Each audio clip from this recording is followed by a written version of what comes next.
Our word to consider this week is worry.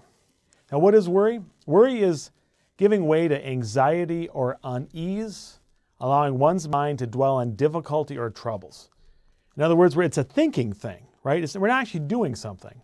We're just thinking about it, and we're maybe coming up with the worst case, and this is going to happen, and this could happen, and this is going to be bad, and we just dwell on it. Now, worry, James says this, religion that God our Father accepts as pure and faultless is this, to look after orphans and widows in their distress, and to keep oneself from being polluted by the world.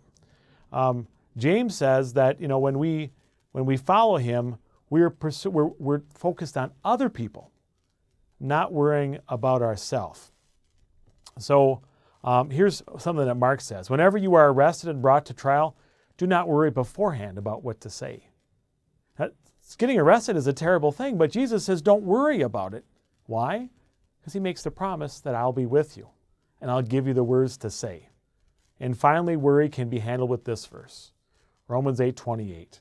And we know that in all things God works for the good of those who love him, who've been called according to his purpose.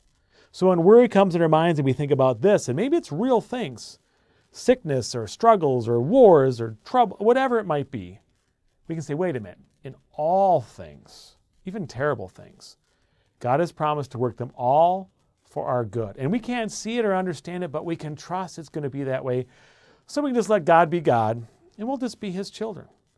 Again, that's proven not by how good we are, but how great Jesus is. If he was willing to die on the cross and pay for all of our sins, he's willing to give us heaven. That means he's going to handle the little things and make it all work out for our good, just like he says in Romans chapter 8. And that's our word for the week, worry.